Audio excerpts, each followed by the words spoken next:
On episode 370 of Nintendo SwitchCraft, it's time to lawyer up. The Nintendo download is here. Your childhood was a lie, and your feedback. Those stories and more on this episode of Nintendo SwitchCraft. Here we go. This is Smashblock, and you're listening to Nintendo SwitchCraft.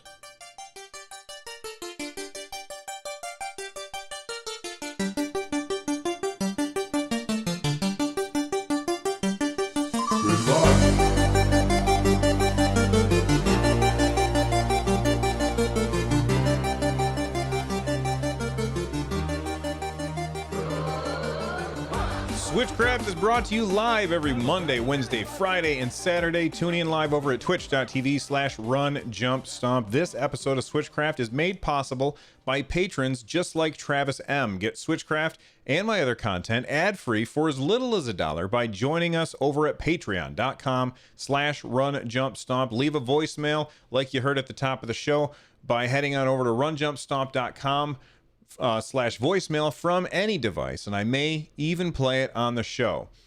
Before we get started, I have 3 quick housekeeping items that I want to make sure that I get to. I promise to be quick with these. Number 1, it is time for the Podcast Awards.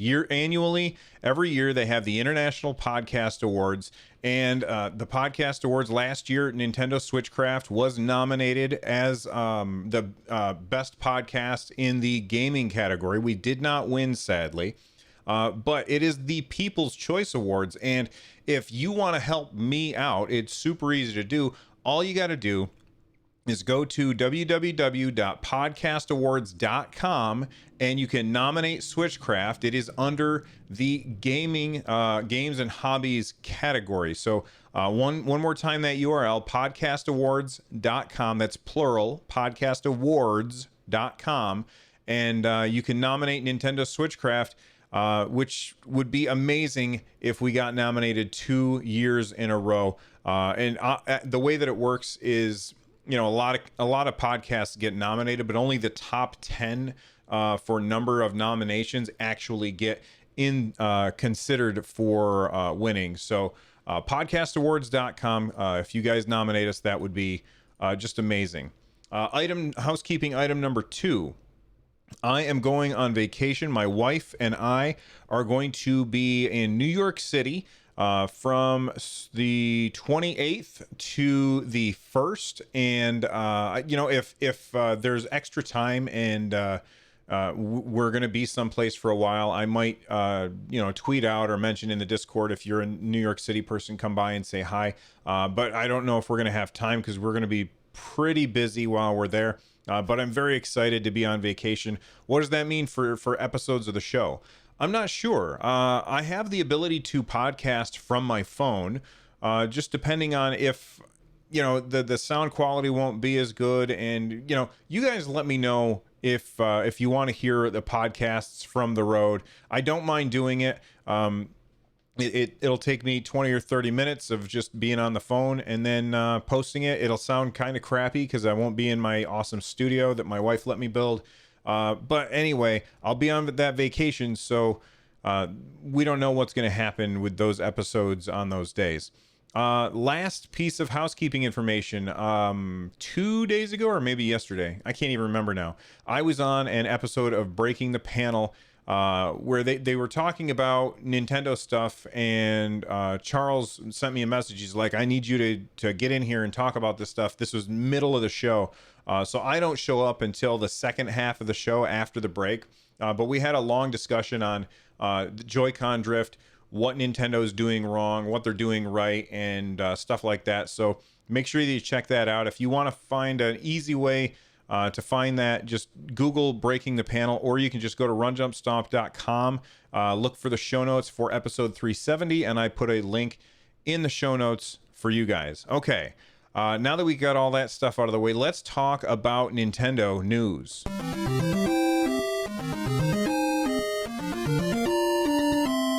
Okay, class action lawsuit. There is a class action lawsuit moving forward. I talked about this on the last episode that, oh gosh, what is this? Hold on. I don't know if this is because they got hammered by everybody going there and clicking on it, but the The website for this law firm has actually been taken down, it looks like, and I'm not sure why. It says here it's suspended, but it was chemicles.com, which is some lawyer. I talked about some law firm who were taking a survey for people who were dealing with the Joy-Con drift, and they said if enough people let us know about this and there's enough evidence, we're going to move forward with a lawsuit and sue Nintendo in a class action lawsuit. But now the website is down, so I'm not sure what that means. Maybe it was all a hoax. But I don't have any more information now because the website's down. That's very, very interesting. Anyway, if you guys know more, please feel free to let me know. But is this worth suing Nintendo over? I don't know. I mean, I hope that if anything else, this spurs Nintendo to fix the problem in future iterations of the Joy-Cons and to replace Joy-Cons for free that people are complaining about having this issue with. That being said, the fact that the lawsuits or the law firm's website is down right now doesn't bode well for how well their operations are. I mean, I'm not sure why, but maybe they just got reddited to death. There's a lot of people who are going to click on links about somebody suing Nintendo, so that might be the real reason. Let's take a look at the Nintendo download. The Nintendo download, this comes out every week on Thursday. I didn't have time to talk about it yesterday on the episode, so we're going to talk about it today. And there's a whole bunch of stuff in here. Obviously, we're going to start with, and if you want to read the whole thing, it's at runjumpstomp.com, so make sure that you head on over there. But this is for July 18th. Every week, Nintendo kind of takes a big collection of the stuff that's coming out on the Nintendo Switch, either that week or in the near future, and they tell us all about it. So first off, Marvel Ultimate Alliance 3, The Black Order, is now out. I have put my first look up on my YouTube channel, so make sure you check that out. And if you didn't listen to last episode, I talked about that for probably the first half of the episode, just my thoughts about the game so far. I have, I don't know, probably another 2 hours into it so far, and I'm still very much enjoying it. If you were to, I don't know, tie me down and force me to tell you which game should you spend your money on, Marvel Ultimate Alliance or Dragon Quest Builders 2, with both of those games coming out so close to each other, my personal pick would be Dragon Quest Builders 2. I think that game is amazing and addictive and really, really fun and absorbing and immersive, while Marvel Ultimate Alliance 3 is very fun, but ultimately, see what I did there? Ultimately, it's just got so many weak points that have been driving me crazy. But anyway, Nintendo Download is focusing on that. They say the Marvel Ultimate Alliance series returns for the first time in 10 years with a new ARPG exclusively on the Nintendo Switch system. Assemble your ultimate team of Marvel superheroes from a huge cast. That's true, there is a huge cast. Including the Avengers, Guardians of the Galaxy, X-Men, and more. Team up with friends online or next to each other on the couch to prevent galactic devastation at the hands of the mad cosmic tyrant Thanos and his ruthless war masters, the Black Order. One other thing to talk about with Ultimate Alliance 3, I think that I read earlier today that there's free DLC coming, I believe at the end of the month, or maybe it's the end of next month. I think it was at the end of August, that's going to include some other characters. And then, of course, they also have paid DLC to unlock more characters as well. Wrecking Crew and Donkey Kong 3 are the Nintendo Switch online games that are coming to the NES, little NES icon on your Nintendo Switch. Donkey Kong 3 is really awesome. I love that game. Wrecking Crew, it's okay, I guess. I'm a huge fan of Donkey Kong 3, though. That game is really, really fun, and I feel like it's underappreciated. That being said, I'm not really interested in the NES version. I would much rather play the arcade version of that game, so I'm not sure how I feel about that. But hey, I'm already paying for Nintendo Switch Online, so I guess 2 more NES games that I probably won't play. Isn't really that big of a deal. All right. Ape Out has a demo, which is very good. I love it when games that people have basically told me is fantastic, and I have yet to really play very much or at all, gets a demo, because I'm definitely going to be checking out Ape Out. That has a demo coming on the 22nd. This is really odd to me. Astro Bears is a game that I've talked about on the show before. It's a really fun little party game where you and your friends are sitting next to each other on the couch, and it's like a big game of multiplayer Snake. You remember Snake? It's like that, except you're on a globe and you're not a snake, you're a bear, and the bear can jump, and you're an astronaut bear. That's why they're called Astro Bears.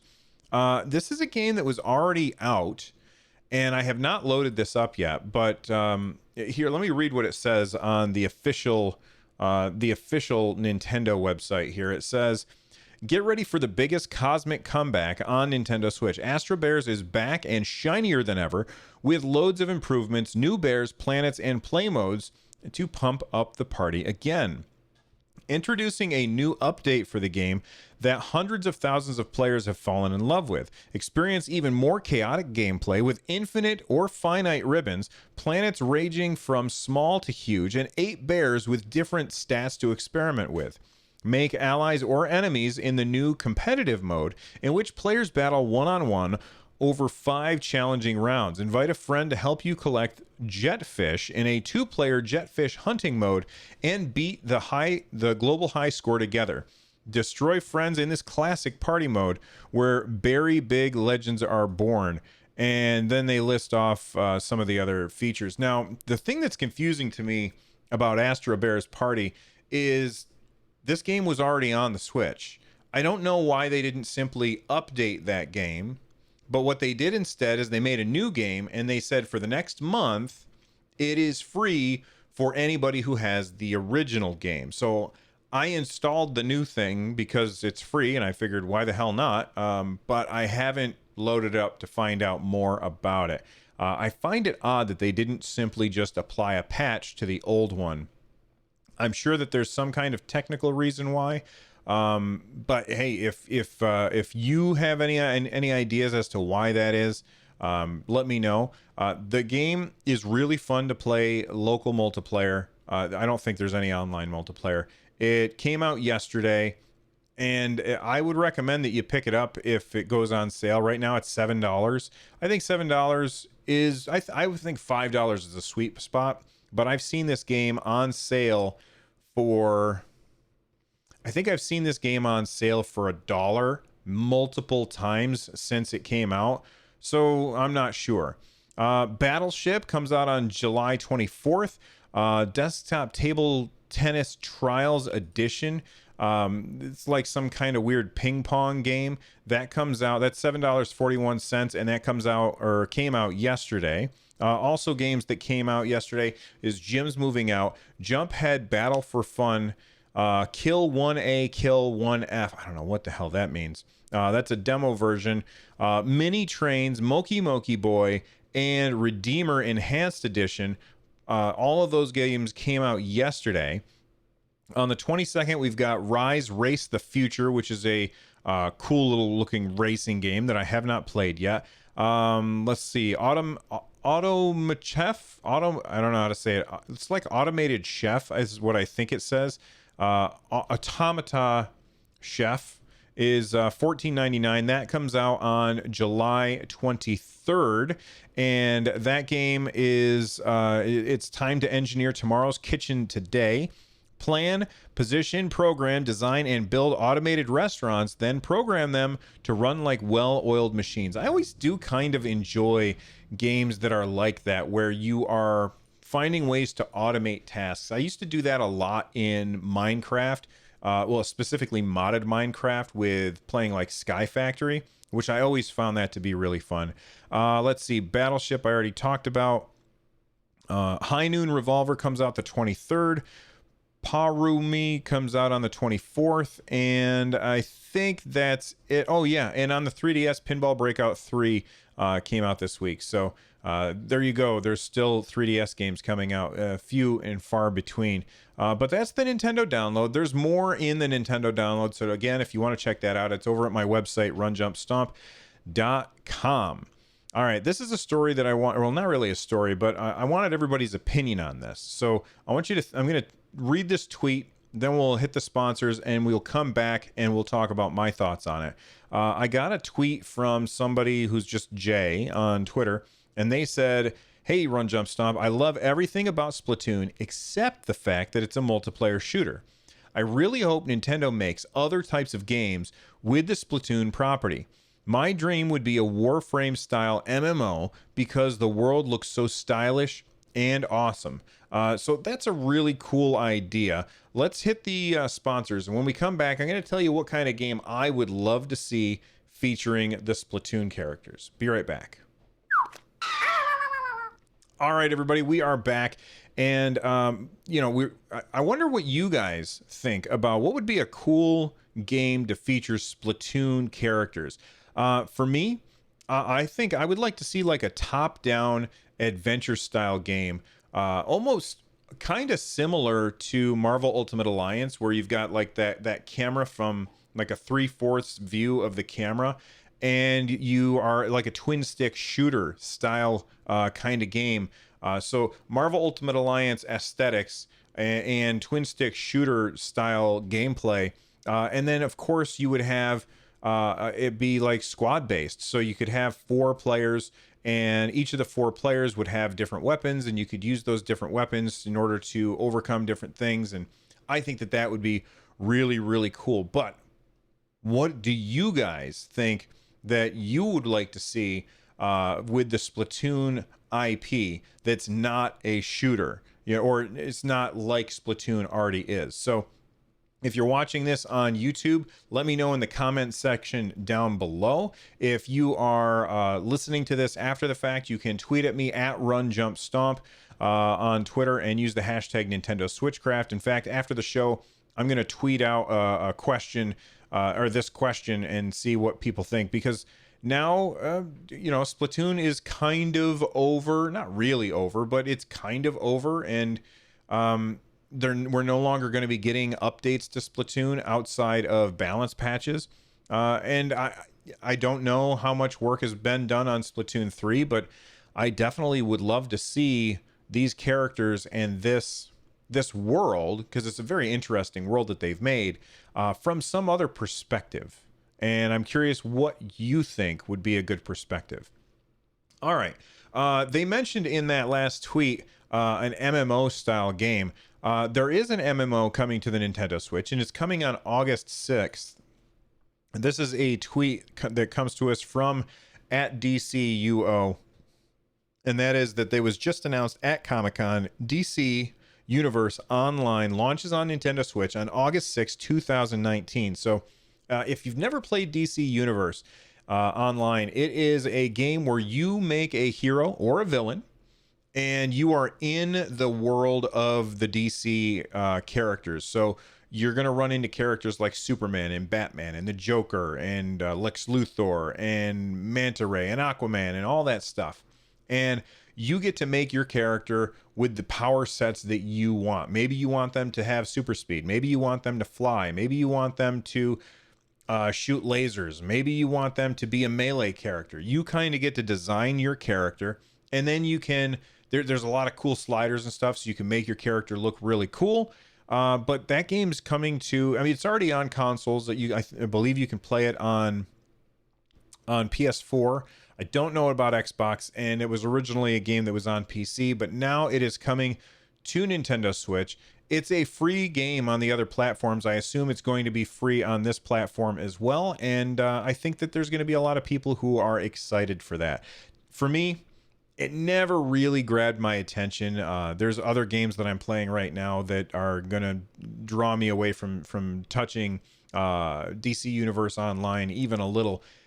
But I think that it's cool that we are getting another MMO on the Nintendo Switch. And correct me if I'm wrong, this could be the first MMO that's coming to the West on the Nintendo Switch, because prior to this, we only had what's the word? We only have those games in Japan, like Phantasy Star Online 2 and things like that.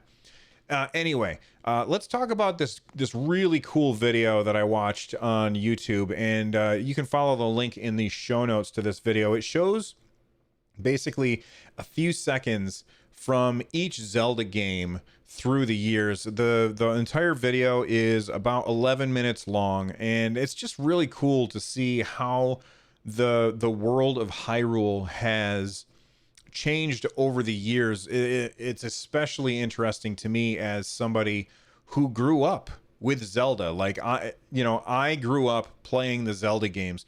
And for instance, if you're watching the YouTube video right now, I've got the footage up on the screen, and right now they're showing a Link to the Past, which, that came out when I was in high school, and it blew me away. This was the game that I spent an immeasurable amount of time on. And there's also some games in here that a lot of people forgot about, like the ridiculous partnership between Nintendo and Philips, when Nintendo was originally supposed to partner with Sony, and they kind of left them hanging at CES and said, actually, we're going to partner with Philips instead. And then they gave Philips the rights to use the Zelda property to make these ridiculously awful games that have been panned for the Philips CDI, which I really don't know anything about because I never got to play those. I remember going to Montgomery Ward and seeing the Philips CDI in the store, but I don't think it was ever like a demo unit that I could play. And that was always disappointing to me because I always thought, hey, it's a CD system with Nintendo stuff on it. It must be pretty damn rad, but I never got to play it. Okay, at Cheesemeister 3K, which I think that's a hilarious name, tweeted something very interesting to me. This is a looping GIF well, I don't know if it's a GIF or not, but you got to watch this thing. So if you have not watched, or if you're not watching on YouTube, either watch on YouTube or go to the show notes at runjumpstomp.com, episode 370, I believe. And basically, do you remember how recently I said that Nintendo is giving us the ability to rewind in the NES games? You remembering that now? Well, this person, Cheesemeister, they captured their screen and they were rewinding before picking the boxes in Super Mario Brothers 3, which sounds really cool and like a great way. Oh, I'm going to make sure that I get the best thing, but it means your childhood is a lie. And you might be wondering, what does that mean, my childhood is a lie? Well, if for those of you who've not gone to watch the video or the little 2-second animated GIF or whatever, let me explain what's happening. If you've ever played Super Mario Brothers 3, then you know that there are these toad houses, and you can go in and there's 3 chests, and you pick from one of those 3 chests. And when you were a kid and you were picking these 3 chests, you were like, oh, I wonder which chest is going to be the one that has the thing that I want. And so you would pick one, and you might agonize over this choice for a second before making your decision. Well, it turns out it didn't really matter. No matter which one you opened up, it was just a random item. A random item would pop out of that chest. And the way that we know this is because Cheesemeister here is rewinding and picking the same chest over and over, and a different item keeps popping out every time. And this makes me feel just a little bit jilted, just a little bit sad, but only a little bit. It's just something small. Anyway, I think it's funny. Okay, we've got some feedback, and we're at 24 minutes, so I don't know how much of this I'm going to get through, but let's do the feedback. Frogger, Sega's arcade game, now a home video game from Parker Brothers, the ones to beat. All right, they'll start off. I got an from Joel. Joel says, hey, Bill, one thing I think people are overlooking about the OG Switch is that it is supposed to be easily hackable.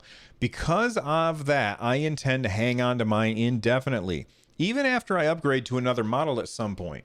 One day, it will be an awesome, portable way to play all of my retro favorites on the go, as well as my Switch library. That is a fantastic point. And I don't know if it's worth $300 to do that, because you can get something like my Pocket Go is in the other room, but this is the Bit Boy is another device. This is $30, I think, for the Bit Boy, and it can play all of those old emulation things, and it's really, really small. But if you just want to have one device, I can definitely see why you would want to hold on to the Switch for that. So thank you for the Joel. Thank you for the Joel email. Thank you for the email, Joel. Speaking of email, if you want to email me, you can do that by sending an email to runjumpstomp@gmail.com.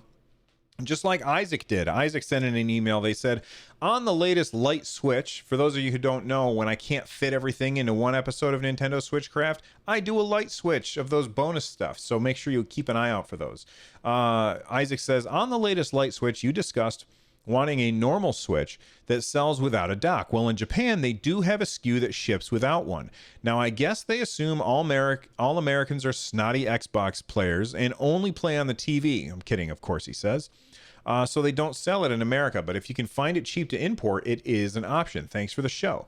Isaac, that is a good point. I talked about that on the show probably sometime last year when that SKU first announced, and I kind of forgot about it. It never came to the States, which is a little sad for me.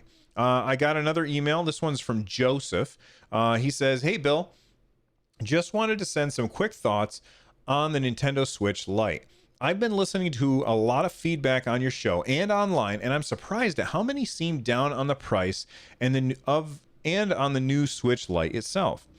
The name I get doesn't make sense now that it doesn't dock, but the name Switch is so popular now that of course Nintendo's going to keep the name. I agree.